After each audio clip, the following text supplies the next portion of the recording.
What's going on, guys? Thank you so much for clicking onto my video, and please if you haven't, give me a subscribe because I'm trying to get to 1,000 subscribers by the end of the year and I need your help. Thank you so much, and let's get into today. We are going to talk about some topics, some questions I've got asked. I'm getting ready for the Nationals.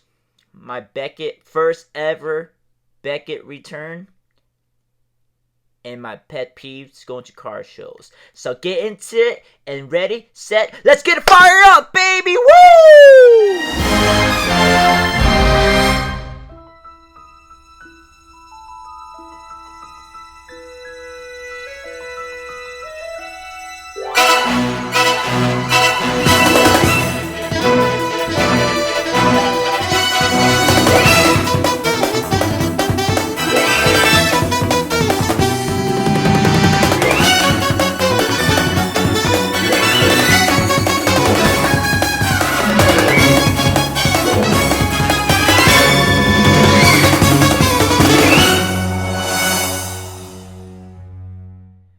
Let's get going, guys, with my first question on Instagram from Weak Cards. I've actually, the first person ever came up to me outside of a car show. I was driving through Atlanta, Georgia. Yes, I stopped by Buc-ee's. It's a convenience store slash gas station, and I was about to walk out, right? And this guy just came up to me. He was like, "Hey, you're GM Fire, right? On Instagram and YouTube?" I'm like, what? What?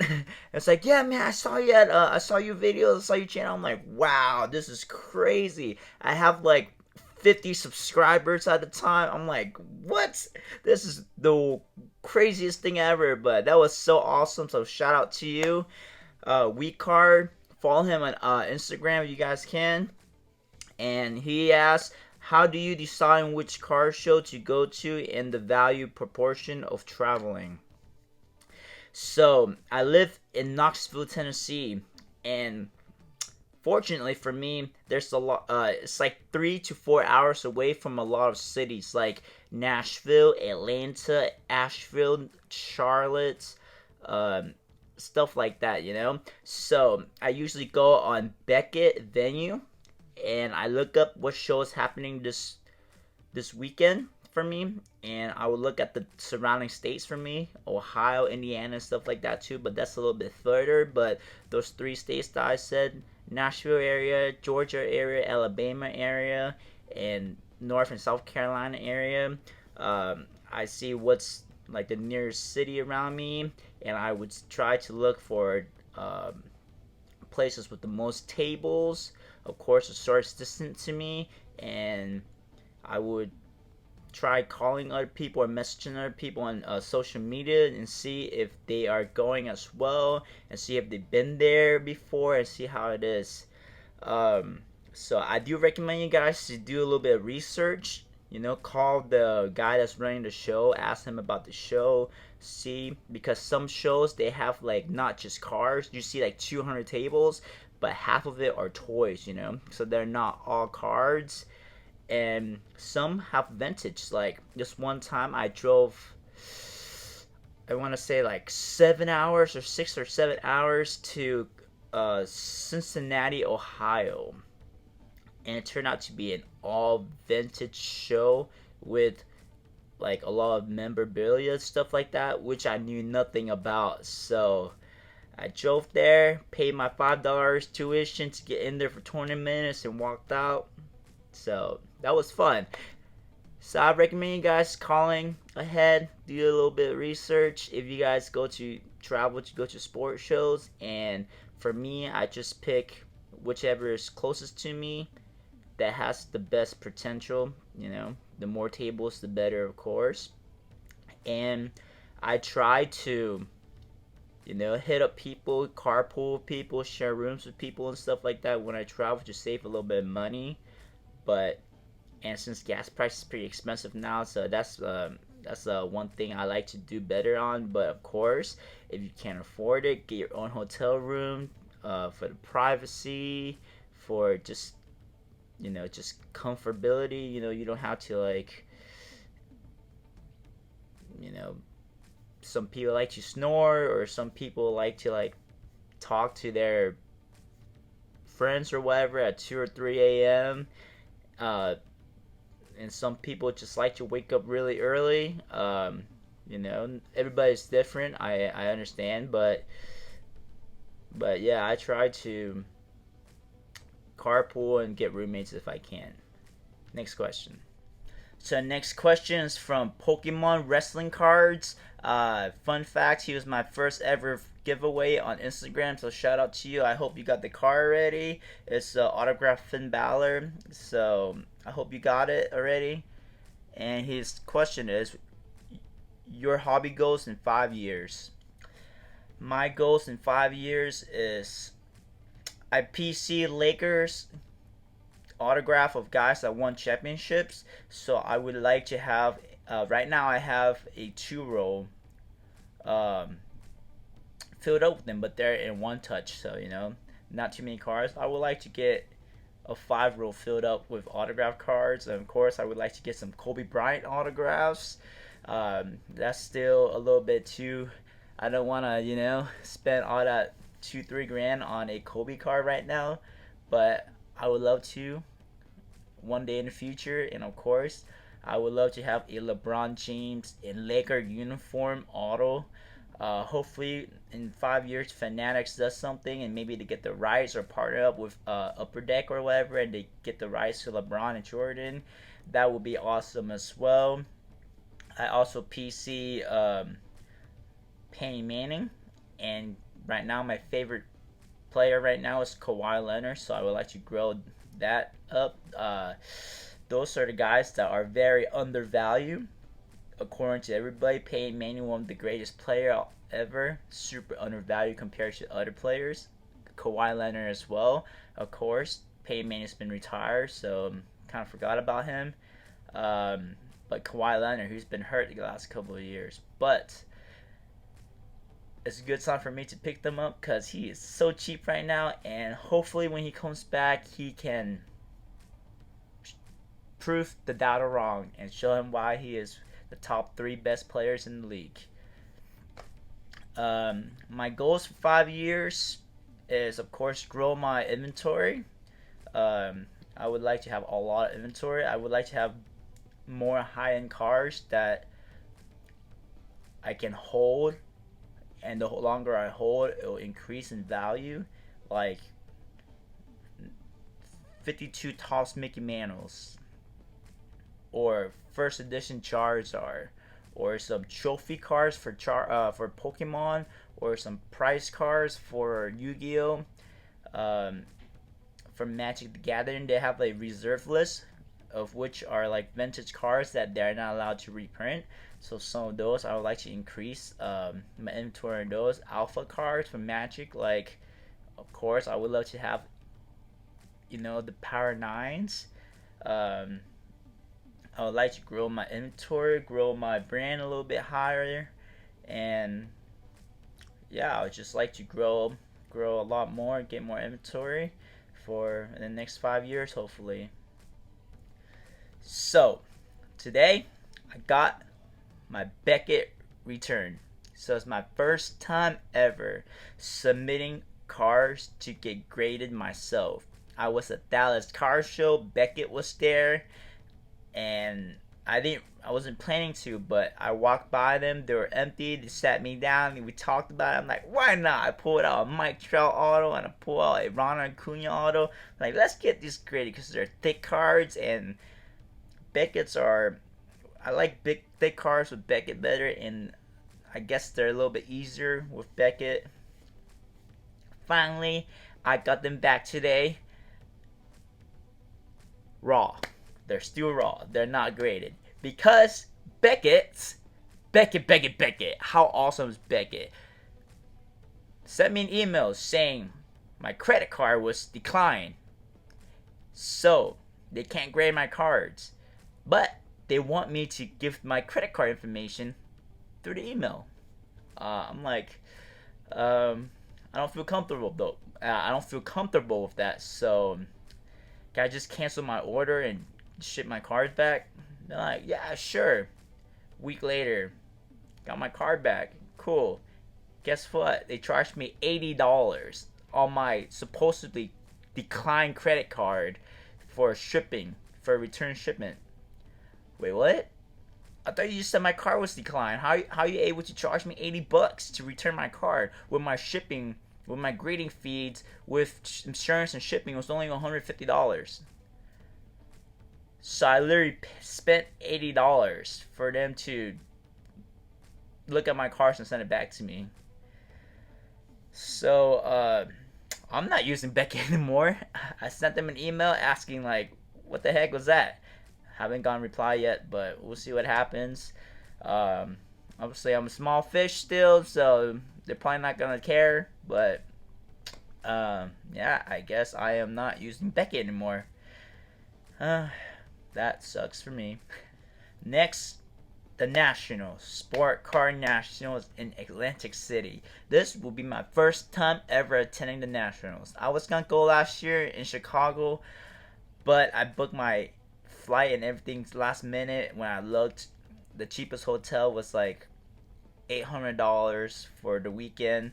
I asked some guys if I can room with them. They're like, yeah, sure. I'll let you room with me. I'm not going to charge you. I'm not going to destroy you or anything. You can sleep on the floor for $500. God dang, bro. It's $500 to sleep on the floor? Oh, my God, buddy. I thought you said you weren't going to try to destroy me. That's hilarious. No thank you. So, I did not go to Nationals last year, but I got my plane book already. Fun fact, I haven't flown since 2020. Yeah, before the lockdown stuff happened. That was the last time I flew, was March of 2020. That was the last time I flew in a plane. So this is gonna be my first time flying since everything happened. Booked my hotel, staying at the Nuggets for a few days, then moving to the, what's it called, Caesar Palace, I think, for the other 2 days. So that would be cool. I'm excited. I am gonna be there on Wednesday. Hopefully everything goes well. I need to start working out again, get my cardio up, get my stamina up to do a 5-day weekend. So let's get ready to go to the Nationals. I am very excited.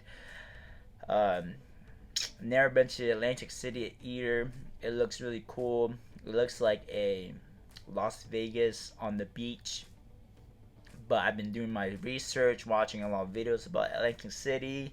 It doesn't look like the prettiest or the cleanest place, but we will see when we get there. So, July 15 to 17, there's gonna be a big 3-day car show in Nashville, Tennessee.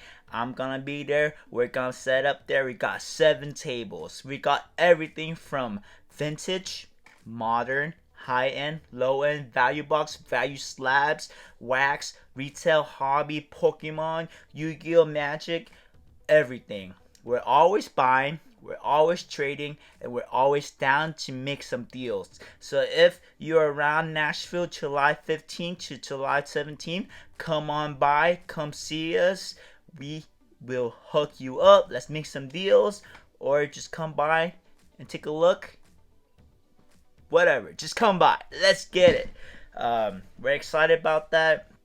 It's 2 weeks before the Nationals. So last year, before the Nationals, it was a little bit slow in my opinion. A lot of people were, trying to save their money for the Nationals, so they weren't really, trying to do too much.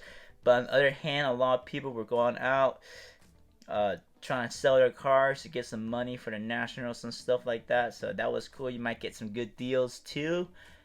And of course, there are people that just don't care, buying a whole bunch of stuff, getting a whole bunch of stuff for the Nationals. So come on out and see what happens. See you guys in Nashville. So here's some things.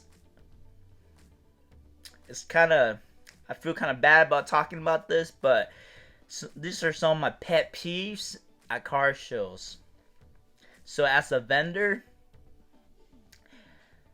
I hate when guys come up and ask for full comps. And then they get mad when you're like, sorry, I can't give you full comps. Like, I can give you like 70%, 80% maybe, but like, if a car is $150, I can't give you $150 for it.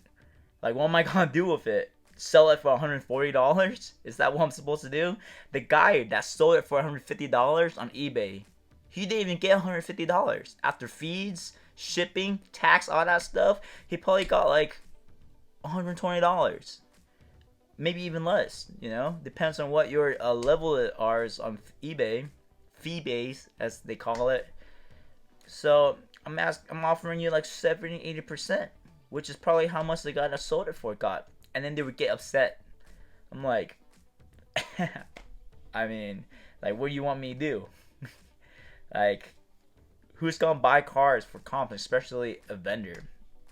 And guys that goes up to vendor and try to offer the vendors 70% for their cards, and they want full comps for their cards. I love those guys. Those guys are awesome.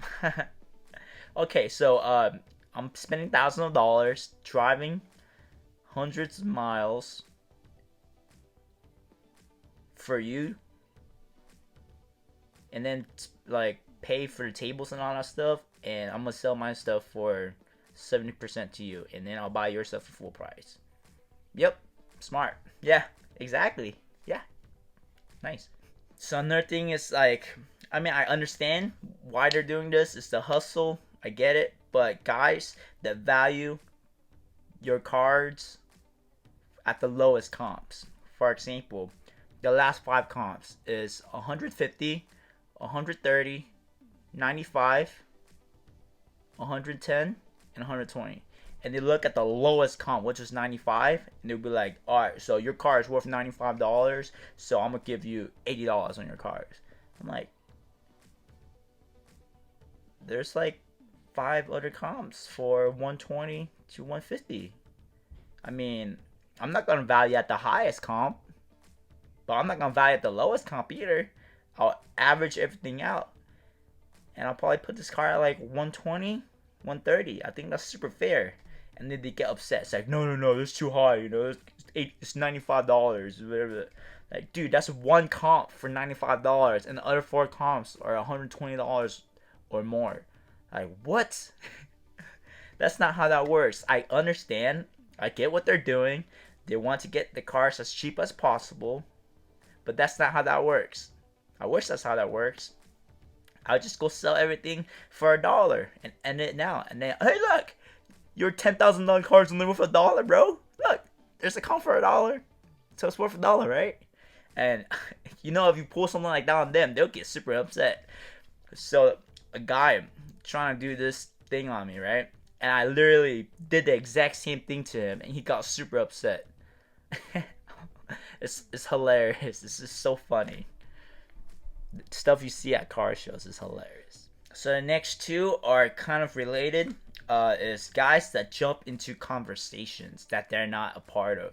So at car shows, I would have guys that come, and I would just talk to, like, just have conversation with the guy. And then, like, for example, this guy had like PC's Desmond Baines, and the weekend or that same like month, Desmond Baines blew up because John Morant was injured, and then he had like a whole bunch of Desmond Baines one-of-ones, autograph, all that stuff.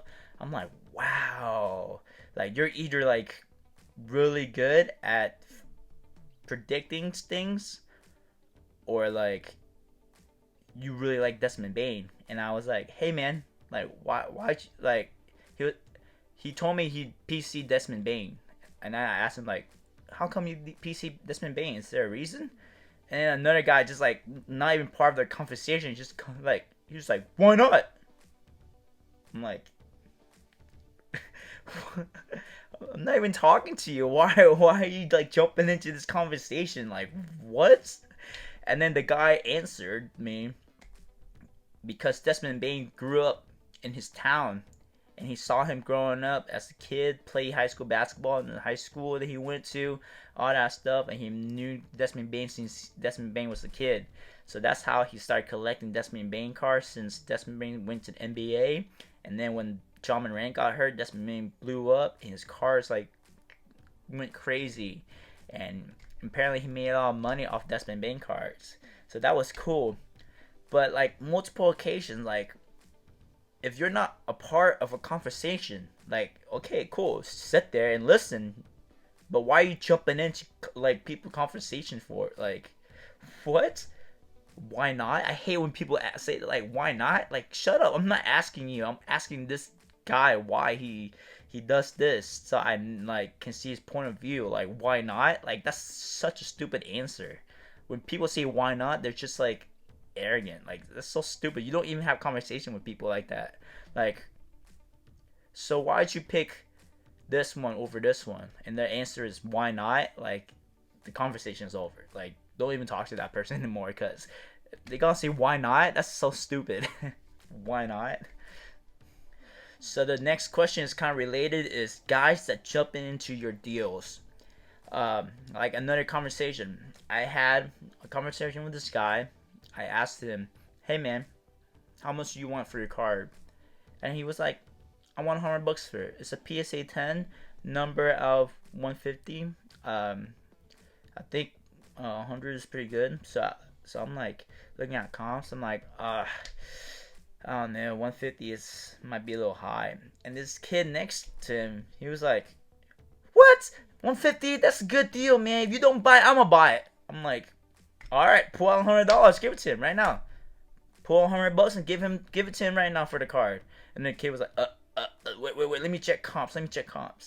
Like, why? First off, why are you jumping into other people's deal when you're not a part of it? Second off, if you're gonna say you're gonna do something, then do it. Pull out your money. If you go intervene with somebody's deal, do it. take the money out, give it to them. Like, why are you jumping into people's deal? Unless, like, if you want the card, then buy it for $100, like you said. And then he was like, let me check comps real quick. Let me check comps real quick. Fun fact, the comp was $55. So yeah, that kid, like, I hate when people do that. Like, why are you jumping into other people's conversation and deals and stuff like that? I don't know if they were homies or whatever, but it's just kind of annoying when people do stuff like that. And the last one is when you're doing a deal with somebody, say at trade night, right? When you're at trade night, you're sitting there doing a deal one-on-one. You're about to do a deal, and another guy just walks by and just try and join a deal. I mean, it's cool. It's trade night, right? But I prefer, like, just doing one-on-one deal. Let's finish this deal first, and let's do, you can jump in later, but you gotta, like, you gotta ask, be polite about it instead of just, like, jumping in, because when there are multiple people, unless, like, the two know each other, because I usually ask, like, do you know this guy? And if the guy say no, then I'll be like, hey, man, like, can you wait a little bit? We're doing a deal right now. Like, don't jump in yet. Because if there's multiple people, there are more chances of, guys, you're doing a deal with the guy, you turn away from your cars, the other guy's looking at your cars, he takes it, he walks away, he steals it, and then you're sitting there, and the guy's like, hey, man, I'm missing a car, blah, blah, blah, and he can blame it on you, or, if the guy steals the other guy's card, it's just not a good idea. And, of course, they can cock block your deal. They'd be like, hey, I want that car too. What do you want for that car? Blah, blah, blah. I was like, hey, dude, bro, like, we're trying to do a deal. Like, relax, man. And it's just stuff like that. So I just think that it's better to have one-on-one deals. And I hate when other people try to jump in, start trying to jump in when you're trying to do a deal, because that's cock blocking. So alright guys, thank you so much for watching my channel. I really appreciate it. Please subscribe to my Instagram right here if you haven't, and please give me a subscribe. I really appreciate it. I need your help. I'm trying to get to 1,000 subscribers and I need your help. So please help me out. I really appreciate it. And you guys see me around at shows, please come say hi. I would love stuff like that. I went to Collecticons in Charlotte, and 2 people came up and like said they watched my channel. It was like coolest thing. I was so happy. I can't believe people are actually watching my YouTube channel. So I really appreciate it, guys. Thank you so much, and I'll see you guys next time. Fire out. Woo!